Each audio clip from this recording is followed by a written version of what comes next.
그날 예수께서 집에서 나가사 바닷가에 앉으심에 큰 무리가 그에게로 모여들거늘 예수께서 배에 올라가 앉으시고 온 무리는 해변에 서 있더니 예수께서 비유로 여러 가지를 그들에게 말씀하여 이르시되 씨를 뿌리는 자가 뿌리로 나가서 뿌릴새 덜어는 길가에 떨어짐에 새들이 와서 먹어버렸고 덜어는 흙이 얕은 돌밭에 떨어짐에 흙이 깊지 아니하므로 곧 싹이 나오나 해가 돋은 후에 타서 뿌리가 없으므로 말랐고 덜어는 가시떨기 위에 떨어짐에 가시가 자라서 기운을 막았고 덜어는 좋은 땅에 떨어짐에 어떤 것은 100배 어떤 것은 60배 어떤 것은 30배 결실을 하였느니라. 귀 있는 자는 들으라 하시니라. 제자들이 예수께 나와 이르되 어찌하여 그들에게 비유로 말씀하시나이까.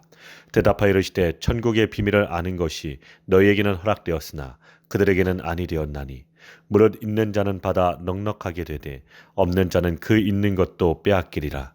그러므로 내가 그들에게 비유로 말하는 것은 그들이 보아도 보지 못하며 들어도 듣지 못하며 깨닫지 못함이니라. 이사야의 예언이 그들에게 이루어졌으니 일렀으되 너희가 듣기는 들어도 깨닫지 못할 것이요 보기는 보아도 알지 못하리라. 이 백성들의 마음이 완악하여져서 그 귀는 듣기에 둔하고 눈은 감았으니 이는 눈으로 보고 귀로 듣고 마음으로 깨달아 돌이켜 내게 고침을 받을까 두려워함이라 하였느니라.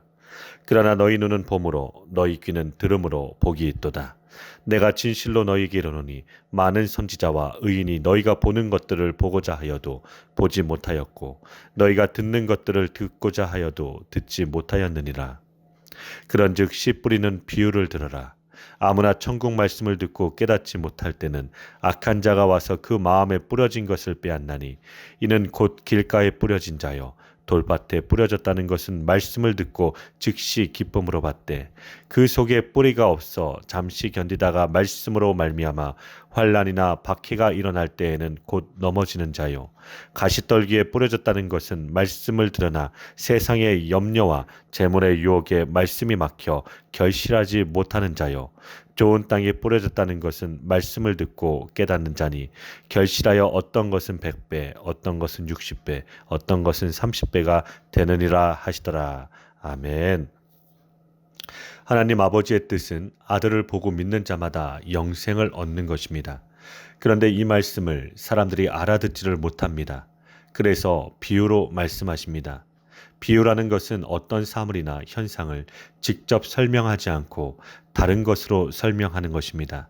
그래서 우리는 알기 쉽게 하려고 비유를 말한다고 생각합니다. 그러나 예수님은 알아들을 자와 알아듣지 못할 자를 나누시기 위하여 비유를 사용하시고 계십니다. 본문 10절에서 13절 말씀입니다. 제자들이 예수께 나와 이르되 어찌하여 그들에게 비유로 말씀하시나이까. 대답하여 이르시되 천국의 비밀을 아는 것이 너희에게는 허락되었으나 그들에게는 아니 되었나니 무릇 있는 자는 받아 넉넉하게 되되 없는 자는 그 있는 것도 빼앗기리라.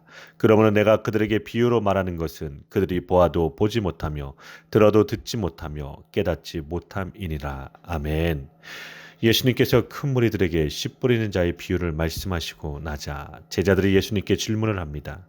예수님의 답변은 천국의 비밀을 아는 것이 너희에게는 허락되었으나 그들에게는 아니 되었다고 하십니다.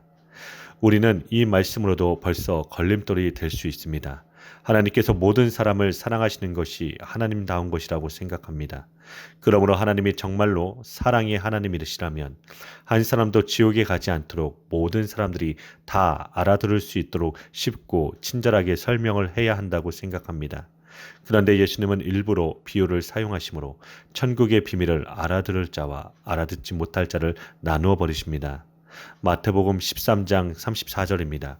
예수께서 이 모든 것을 무리에게 비유로 말씀하시고 비유가 아니면 아무것도 말씀하시지 아니하셨으니. 아멘. 예수님께서 비유로 말씀하신 이유는 사람들을 자신들에게로 많이 모으기 위한 것이 결코 아닙니다. 큰 무리들에게 비유로 말씀하신 이유는 알아들을 자만 알아듣게 하시기 위한 것입니다. 알아들을 자만 알아들으라는 말씀은 하나님께서 창세전에 그리스도 안에서 택한 자들은 예수님의 말씀을 알아듣는 것이지만 그렇지 못한 자들은 아무리 말해도 알아듣지 못한다는 말씀입니다. 그러므로 예수님께서 비유로 천국의 말씀을 전하신 것은 많은 사람들이 잘 알아들어서 천국에 많이 들여놓으신다는 것이 아니라 오히려 천국의 비밀을 알아듣는 자와 알아듣지 못하는 자를 갈라버리는 말씀이십니다. 본문 12절 말씀입니다. 무릇 있는 자는 받아 넉넉하게 되되 없는 자는 그 있는 것도 빼앗기리라. 아멘. 자본주의의 빈익빈 부익부의 내용과 같은 말로 들립니다. 그러나 여기서 있는 자는 하나님의 택한 백성들입니다. 이들은 예수님의 말씀을 들으므로 천국의 말씀이 풍성해집니다.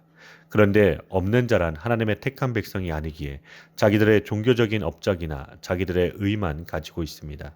우리는 복음을 들을 때 두 가지 반응이 일어납니다. 정말 하나님의 택한 백성이라면 복음을 통하여 더욱 주님의 은혜를 풍성하게 맛보며 누리게 될 것입니다. 그런데 은혜가 없이 자신의 종교적인 업적을 믿고 산 사람이라면 복음을 들어도 전혀 감사하는 삶이 아니라는 것입니다. 이 빈자리에 복음으로 채워지지 않으면 종교적일 때보다 더 악하여져서 자기 마음대로 살게 된다는 것입니다. 본문 13절에서 15절입니다. 예수님께서 비유로 말씀하신 이유는 알아들을 자와 알아듣지 못할 자를 나누기 위한 것입니다. 그러므로 하나님의 백성이 아닌 자는 예수님을 말씀을 듣고 예수님을 직접 보아도 도저히 깨닫지를 못하게 됩니다. 이렇게 되는 것은 이사야 선지자의 예언이 이루어지는 것입니다.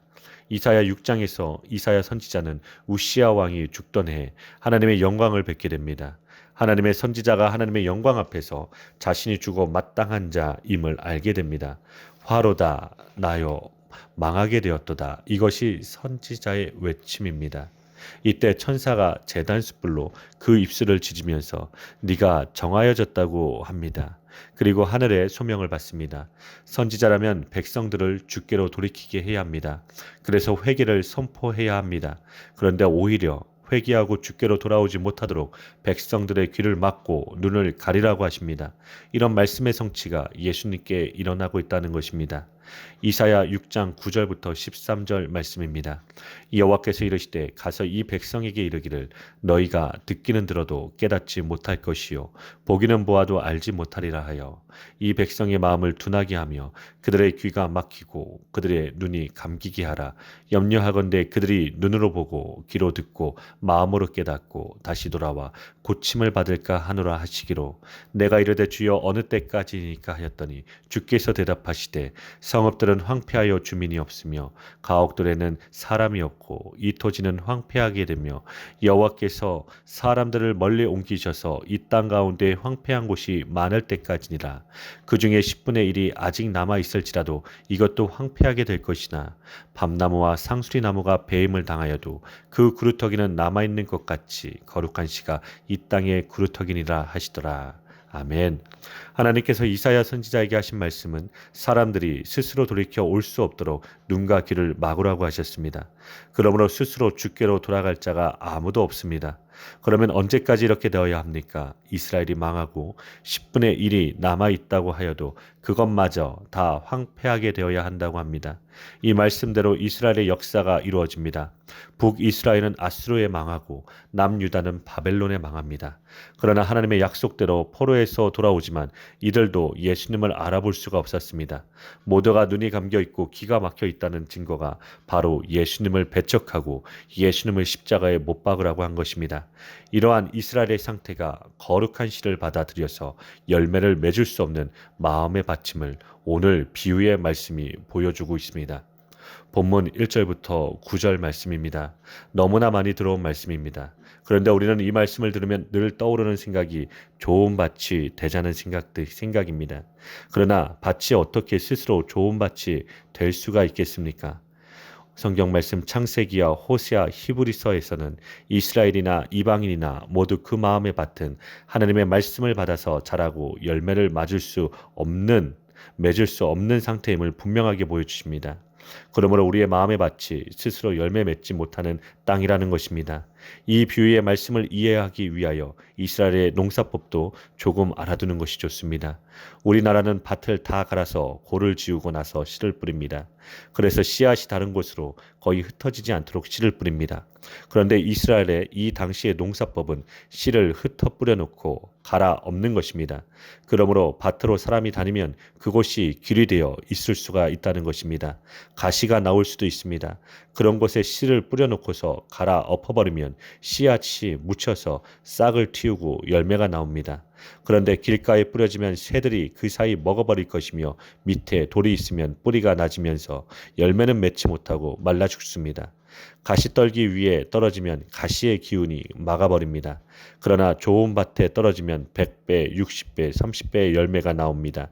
이 비유를 듣는 모든 무리들은 이 내용은 너무나 잘 아는 내용일 것입니다. 그런데 이 비유의 말씀이 천국의 비밀을 말하는 줄 알지 못한다는 것입니다. 제자들도 이 말씀의 내용은 너무 잘 압니다. 그런데 이 비유가 천국을 설명하는 줄 모르고 있습니다. 오늘 말씀을 통하여 하나님께서는 비유를 통하여 하나님 나라에 대하여 더 분명히 알 수 있도록 믿음의 지체들에게 알려주십니다.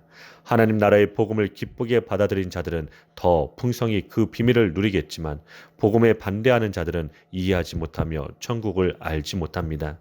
누구에게든 하나님 나라의 문은 열려 있고 복음의 소식도 전해지지만 겸손하게 겸허하게 어린아이 같은 마음으로 받아들일 때만 깨달을 수 있고 누릴 수 있는 것입니다.